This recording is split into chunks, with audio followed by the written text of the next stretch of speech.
Seja bem-vindo ao podcast MG Familiar. Um podcast sobre temas pertinentes que nos fazem refletir e frequentemente com implicações para a prática clínica. E damos as boas-vindas ao nosso anfitrião, professor Carlos Martins.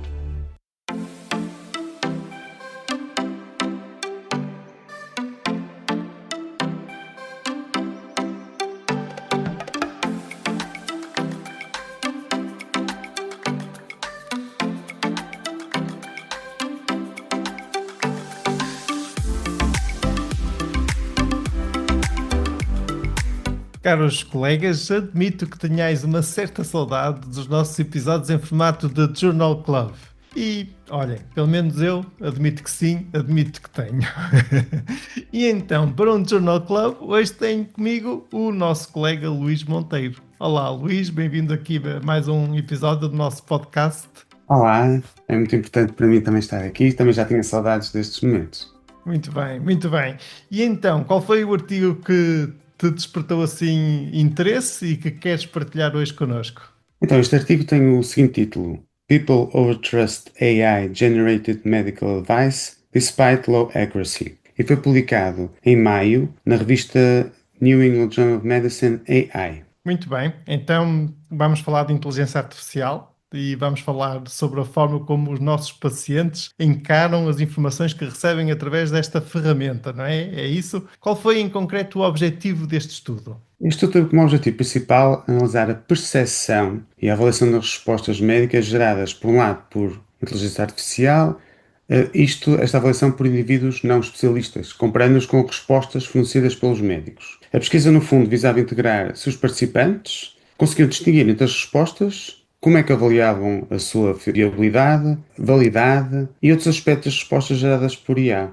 E como é que o conhecimento da fonte da resposta influenciava esta percepção. No fundo, em última análise, o estudo procura compreender o impacto da crescente utilização de IA na área da saúde e, claro, os riscos potenciais associados à confiança excessiva ou não em relação a informações médicas geradas por IA versus quando são criadas por médicos ou por médicos e IA. Sem dúvida que o objetivo é pertinente e interessante, até pela nossa realidade e pelo aquilo que vamos vendo e conversando com os nossos pacientes. Que metodologia é que foi aqui usada? A metodologia foi relativamente complexa, mas de forma organizada podemos explicar assim. Primeiro, eles criaram dados. Foram recolhidas 150 perguntas médicas e as respectivas respostas retiradas de um fórum online de saúde.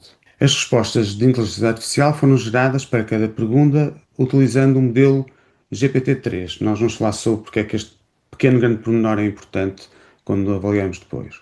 Depois havia uma avaliação das respostas de inteligência artificial, foram avaliadas por 4 médicos que determinavam a precisão de cada resposta. Podia ser precisa, numa forma alta ou com baixa precisão.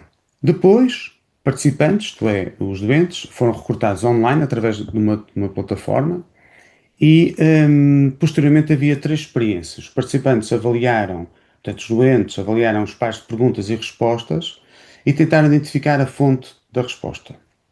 Depois, na segunda experiência, os participantes avaliaram os pares de pergunta e resposta médica sem saber a fonte e classificavam validade, fiabilidade e satisfação com a resposta. E na experiência 3, aí os participantes já avaliavam pares de pergunta e resposta médica, mas antes recebiam a informação de que as respostas eram geradas ou só por médicos, ou por IA, ou uma parelha entre médicos e inteligência artificial. Portanto, nesta terceira experiência, eles já sabiam qual é que era a fonte, portanto, não era totalmente cego. Podemos dizer que os autores foram, de certa forma, criativos, não é? Nesta metodologia e que, desse ponto de vista, realmente é uma metodologia interessante e estamos curiosos agora para saber os resultados. Luís, queres partilhar connosco o essencial dos resultados? Sim, de forma resumida, os principais resultados são os seguintes.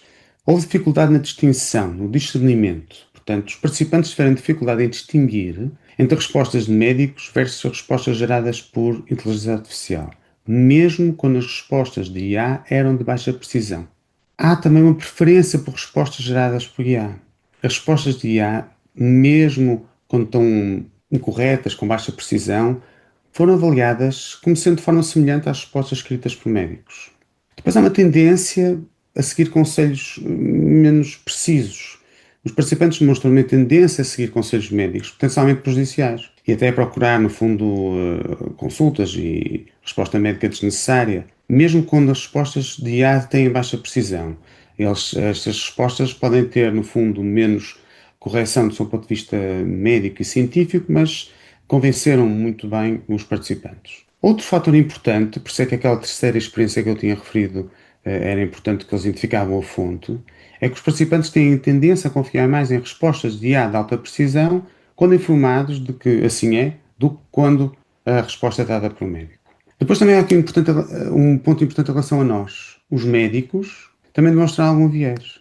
Avaliam, no fundo, quando a resposta, eles sabem que as respostas são geradas por IA, eles reduzem a qualidade da sua avaliação. Portanto, nós, aqueles profissionais de saúde que participaram no estudo, tiveram a tendência a desvalorizar a informação quando sabem que esta é criada por IA.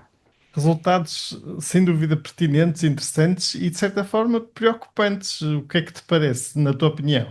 Sim, de facto, nós, tanto o professor Carlos Martins como eu, somos sempre a favor da inovação, mas este estudo tem aqui alguns alertas, principalmente no que diz respeito ao facto das pessoas terem tendência para seguir conselhos, desde que estejam no fundo escritos de forma convincente, seguir conselhos que vão acabar por criar eventual dano por causa de uma procura errada de novas consultas, novos exames ou de uma terapêutica errada. Isto dá muito que pensar e são alertas importantes para os nossos estudantes e também para os profissionais de saúde.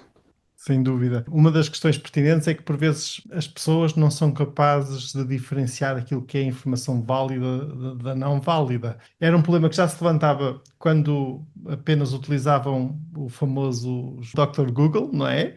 E agora temos aqui um novo desafio que é a inteligência artificial, que apresenta às vezes a comunicação mais personalizada, mais empática, e é natural que a pessoa, que o paciente, ao receber essa informação, realmente lhe atribua digamos, grau de veracidade e uma fiabilidade que por vezes pode estar realmente incorreta e pode pôr em causa até a saúde da própria pessoa. Por outro lado, também não deixa de ser interessante esta visão que tu deste da forma como nós, médicos, utilizamos estas ferramentas e esta informação. Portanto, também daqui, se calhar, merece alguma atenção e algum cuidado, não é? Sim, e até na nossa formação contínua e também na formação dos colegas mais novos, porque efetivamente, tal como nós percebemos que as pessoas usam mais agora estes modelos, também no estudo parece isso acontecer e, portanto, nós devemos usar bem estas ferramentas, percebendo que elas às vezes são de facto uma caixa de ressonância, não é? Portanto, tem uma tendência para nos agradar e para confirmar aquilo que nós já sabemos, o que nem sempre é importante. Às vezes precisamos mesmo de contradição e de aprender coisas novas e não necessariamente estamos sempre a reforçar aquilo que já sabemos. Isso Claro que também. sim. Uma das tendências que eu penso que já está a ser implementada em alguns centros é criar, digamos, ferramentas com base na inteligência artificial que, de certa forma, usem a informação sediada num conjunto de bibliografia, digamos, e fontes de informação fidedignas e fontes de informação médica validada. Portanto, o caminho poderá passar um bocadinho por aí no futuro.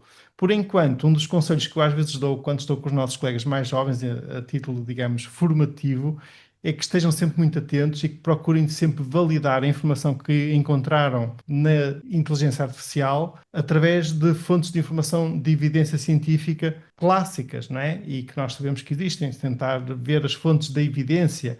Outras formas, por exemplo, uma outra estratégia possível é quando estamos a pesquisar a informação, mesmo sendo na inteligência artificial, pedir a fonte bibliográfica em que, por exemplo, o ChatGPT ou o Gemini baseou a sua resposta e depois verificar nessa fonte, porque normalmente eles cedem a referência bibliográfica ou então até por vezes cedem o link quando fazemos este tipo de pergunta e aí podemos realmente tentar verificar na fonte se a informação está correta ou não. Luís, ainda sobre este estudo que estamos aqui a focar e que nos trouxeste e que te agradeço porque é realmente um estudo muito, muito interessante. Há, sim, algumas limitações que tenhas encontrado? Sabemos que, por vezes, as metodologias dos estudos têm sempre algumas limitações. Detectaste, assim, alguma coisa? Sim, à partida há uma limitação muito grande. Este estudo baseou-se num modelo GPT-3 que já foi largamente superado por aquilo que nós temos neste momento disponível. E, portanto, no fundo, a qualidade das respostas é muito diferente se fosse hoje realizado. Depois a amostra dos participantes é online, o que pode, portanto, não representar a população em geral, e, portanto, poderíamos ter resultados distintos se este recrutamento tivesse feito de forma diferente. Depois, a análise para as pergunta e resposta é feita de forma isolada, não é? Sem um contexto de uma consulta médica real. Isso, de facto, é muito diferente no que diz respeito à qualidade, porque é aquilo que nós no dia a dia fazemos. E, portanto, se existisse mais informação, é provável que tanto os médicos como a eventual ferramenta de IA tivesse dado uma resposta um bocadinho mais precisa. Isto são algumas das principais limitações do estudo.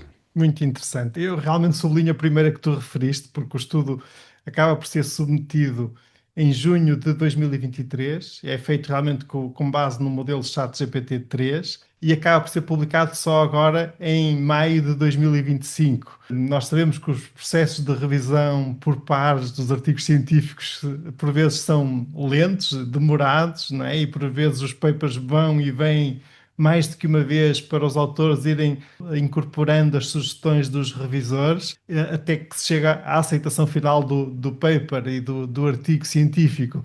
Ora bem, com esta realidade da inteligência artificial a evoluir tão velozmente e de uma forma realmente tão rápida, um artigo deste tipo pode facilmente estar ultrapassado pela realidade quando chega ao momento da sua publicação. É interessante também desse ponto de vista, porque põe em causa aquilo que é a metodologia tradicional da revisão por pares dos artigos científicos. Para terminar, há assim alguma mensagem final do ponto de vista até de implicações para a nossa prática clínica, para o nosso dia-a-dia? Sim, eu acho que é importante nós termos hoje uma atitude construtiva quando estamos com os nossos pacientes, tal como nós tínhamos em relação aos motores de busca tradicionais. Isto é, tal como nós não devíamos dizer não procure, não pesquise, porque na prática os doentes fazem isso e bem, também não devemos ter uma atitude derrotista ou paternalista de dizer não use o ChatGPT. Os doentes vão usar, usam, e portanto nós temos que integrar isto na nossa consulta de forma construtiva, positiva, pedagógica, aprender também com os doentes. Acho que esse é o caminho mais adequado e mais pertinente para nós, no fundo, integrarmos a IA para existir ganhos em saúde e não aqui uma barreira, mas sim um parceiro. Claro que sim, estamos perfeitamente alinhados, estou inteiramente de acordo contigo. E Luís, foi um gosto ter-te connosco neste Journal Club. Muito obrigado pela sugestão e pelo artigo que nos trouxestes. E colegas, como sempre, vamos partilhar com este episódio o link de acesso ao artigo original. E muito obrigado por nos ouvirem. Fiquem bem, continuem bem. Até ao próximo episódio. Até à próxima, Luís. Até à próxima. Muito obrigado pela oportunidade.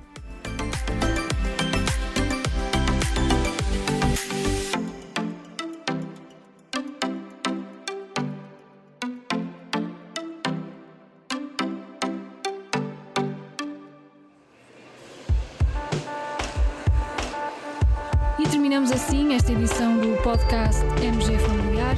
Muito obrigada por nos ouvir. Se desejar completar a sua leitura, muitos dos conteúdos abordados neste podcast estão disponíveis em www.mgfamiliar.net. Até ao próximo episódio.